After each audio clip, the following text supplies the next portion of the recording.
여러분 안녕하십니까. 현실을 직시하는 방송 삼수로고입니다. 오늘은 캄보디아에서 계속되고 있는 한국인 대상 납치, 감금, 보이스피싱 연루 사태를 이야기하려 합니다. 아직 캄보디아 범죄단지에는 한국인 1000여 명이 감금되어 있다고 합니다. 군대를 보내야 하느냐 말아야 하느냐는 소리까지 나오고 있습니다. 감정적 논쟁을 넘어 현장의 목소리, 정부의 대응, 그리고 우리가 반드시 고쳐야 할 구조적 문제를 짚어보겠습니다. 캄보디아 현지에서는 이미 여러 차례 경고음이 울렸습니다. 한인의 부회장은 초창기에는 속았다고 하지만 뉴스에서 난리를 쳤는데도 계속 들어오지 않느냐며 왜 선량한 시민이 범죄를 당한 것처럼 얘기하는지 모르겠다고 말했습니다. 또 캄보디아 한국 관광가이드 협회장은 희생자들은 대부분 불법 일자리에 자원한 사람들이라며 한국 정부가 사기 범죄와 관광을 구분하지 못한 점이 안타깝다고 꼬집었습니다. 즉 피해자 중 상당수는 이미 불법 고수익 일자리임을 알면서도 지원한 경우가 많다고 합니다. 그러나 이 말이 정부의 책임을 면피해주는 것은 아닙니다. 국가의 책무는 잘못된 선택을 한 국민이라도 끝까지 보호하는 것에 있습니다. 캄보디아 범죄 조직에서 간신히 빠져나온 한국인이 대사관을 찾았을 때 업무가 시작된 뒤에 오라는 말을 들었다고 합니다. 얼마나 절망했겠습니까? 국민이 위험에 처했는데 근무 시간이 아니라서 도와줄 수 없다면 국민 주권은 공허한 구호일 뿐입니다. 우리가 해외에서 받는 영사 긴급 연락처 문자, 그 문자가 한때는 국가가 지켜준다는 상징이었지만 지금은 보여주기식 행정의 상징이 되어버렸습니다. 국민 주권은 말이 아니라 시스템으로 입증되어야 하는 것입니다. 인간 존중이 체화되지 않으면 국민은 숫자에 불과하고 국가는 표 계산의 도구가 될 뿐입니다. 외교부는 부랴부랴 푸놈펜 지역의 여행 경보를 여행 자제해서 특별 여행 주의보로 높였지만 그 정도로는 부족합니다. 출국 전 교육, 불법 광고 단속, 취업 사기 예방 캠페인이 함께 가야 합니다. 한 현지 교민은 쉽게 돈 벌 수 있다는 광고에 속아 보이스피싱에 가담한 국민들에 대해 강력한 제재가 필요하다고까지 했습니다. 냉정하지만 옳은 말입니다. 범죄 구조는 피해자와 가담자의 경계를 흐리고 결국 또 다른 피해자를 낳기 때문입니다. 정부는 부랴부랴 외교부, 경찰청, 국정원 합동대응팀을 캄보디아에 급파했습니다. 구금된 내국인 송환, 경찰 주재관 추가 파견, 캄보디아 당국과의 공조체계 강화가 주 임무입니다. 인천공항에서는 캄보디아행 항공기 탑승객을 불신 검문해 피싱 조직의 모집 수법에 노출된 사람을 가로막기도 하고 있습니다. 출국을 금지시킨 사례가 있었습니다. 국가의 존재 이유가 국민 보호라면 이 정도 대응은 시작일 뿐입니다. 하지만 여전히 우리 국민 구출을 위해 군대를 보내라는 목소리가 터져나오고 있습니다. 얼마나 울분에 찬 목소리인지 이해가 됩니다. 국제법은 나중 문제고 미국이나 러시아처럼 행동해야 한다는 주장도 있습니다. 그 심정 100번 이해가 됩니다.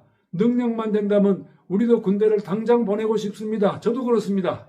과거 우리가 어떤 일을 겪었습니까? 샘물교회 납치 사건, 김선일 피살 사건, 그리고 이번 캄보디아 사태, 누구라도 분노하지 않을 수 없습니다. 그러나 냉정히 봐야 합니다. 문제는 의지가 아니라 능력입니다. 우리 군은 그런 작전을 수행할 능력 자체가 없습니다. 참 불행한 얘기를 털어놓겠습니다. 우선 정찰, 수송, 급유, 자산이 부족하고 동남아 지역에 정보망도 거의 없습니다. C-130 수송기는 공중급유 장치도 없고 공중급유 자격을 가진 조종사는 공군에 단 한 명뿐입니다. 육로로 가려면 중국, 베트남, 라오스를 통과해야 되는데 이들이 무장 수송기의 영공 통과를 허락하겠습니까? 절대 안 해줍니다. 해상으로 간다 해도 후속 보급, 공중 엄호, 장거리 정찰은 불가능합니다. 교전이라도 벌어져 만약에 캄보디아에서 우리 군 수십 명만 전사자가 나오면 국민 여론은 순식간에 돌았을 것입니다. 징집병 투입은 애당초 부모들의 반발로 불가능하고 결국 간부만 자원받아야 하는데 누가 자원하겠습니까? 결국 특전사나 UDT 일부 외엔 현실적으로 투입이 어렵습니다. 그러나 이들이 투입된다고 해도 이들을 지원해줄 병력은 어디서 구합니까? 게다가 한국의 외교, 정치, 경제적 역량으로는 캄보디아에 군사작전을 한다고 했을 때 우리 편에 설 나라가 단 한 나라도 없습니다. 외교적으로 고립될 뿐입니다. 냉정히 말해 한국군은 대북 전쟁만 전제로 양성된 특수목적군입니다. 걸프전, 이라크전, 아프간전, 레바논 평화유지, 남수단 내전, 우크라이나 전쟁 등 수많은 전쟁에서 실전 경험이나 관전할 기회를 쌓을 수 있었어도 감히 파견할 엄두조차 못 냈습니다. 그래놓고도 세계 5위 군사력이라고 자의하고 있습니다. 그 순위는 병력수와 장비수, 방위비 총량의 착시일 뿐입니다. 그리고 여기서 중요한 사실 하나, 한국군이 독자적으로 캄보디아의 영토에 들어가 범죄단체에 잡힌 한국민을 무력으로 구출하는 군사작전을 펼치는 것은 국제법상, 실무상 극히 위험하며 거의 불가능에 가깝다고 합니다. 합법성을 확보하려면 첫째, 캄보디아 정부의 명시적 동의가 있어야 되고, 두 번째는 유엔 안전보장이사회의 승인 또는 위임이 있어야 하며, 세 번째는 극히 논쟁적인 예외 법리, 예를 들어 자국민 보호를 위한 사실상의 자기방어 주장이 필요합니다. 그러나 이 마지막은 국제사법재판소에서도 인정받기가 어렵다고 합니다.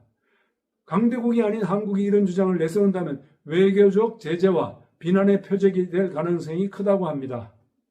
또한 국내적으로도 대통령 재가와 국무회의 결의, 그리고 국회의 동의가 있어야 합니다. 헌법 제60조 관련 법령에 따라 국회 동의 없는 해외 파병은 명백한 위법입니다. 즉 정치적 절차부터 군사적 실행까지 모든 단계가 벽처럼 가려막혀 있습니다.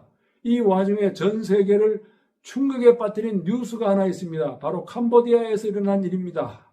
캄보디아에서 중국계 사기 범죄 조직이 외국인을 납치 고문 살해하자 미국과 영국 정부가 공동 제재에 나섰습니다.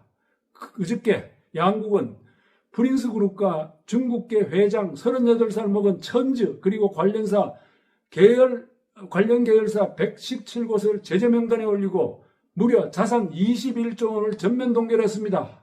그들이 세탁한 비트코인은 12만 7천 개, 약 21조 원 규모의 자산 몰수 소송까지 제기되었습니다. 정말로 엄청납니다. 38살 중국계가 무슨 수로 자산 21조 원 갖고 있었을까요? 미국 재무부는 프린스그룹을 초국가적 범죄 조직으로 규정했고 천 회장은 사기, 자금세탁, 인신매매 혐의로 최대 징역 40년을 받을 수 있다고 합니다. 영국 정부도 프놈펜 외곽 태자단지 운영사 골든포천 리조트 월드와 계열사 진베이그룹, 바이엑스 거래소 등을 제재 대상에 포함시켰습니다. 천 회장의 런던 부동산도 동결이 되고 금융 접근도 금지되었습니다. 참 고소한 일입니다. 미국과 영국이 직접 움직인 이유는 단 하나입니다. 자국민 피해 규모가 이미 감당 불가능한 수준이라고 알려졌기 때문입니다. 작년 안에 동남아에서 발생한 온라인 사기 피해액은 100억 달러, 하나로 14조 원을 넘었습니다.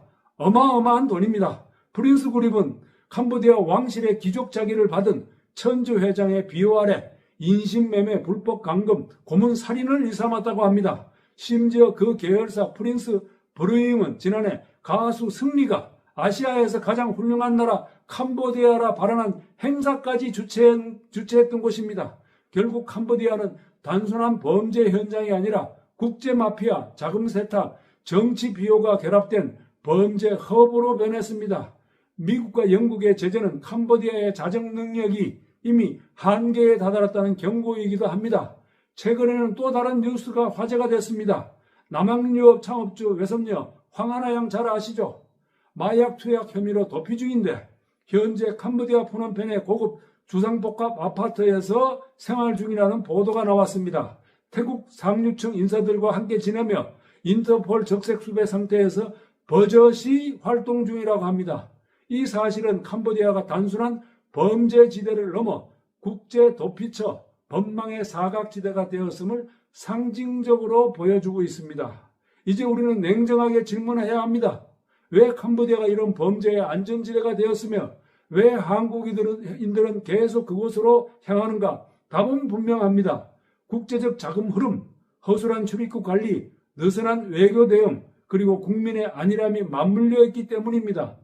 따라서 지금 우리가 해야 할 일은 세 가지입니다. 첫째, 외교 채널을 통한 합동작전과 영사보호 강화. 두 번째로는 불법 구직 광고 차단과 출국 전 교육 의무화. 그리고 마지막으로 국제 공조를 통한 범죄 조직과 자금망 제재 동참. 지금 필요한 것은 분노가 아니라 작동입니다.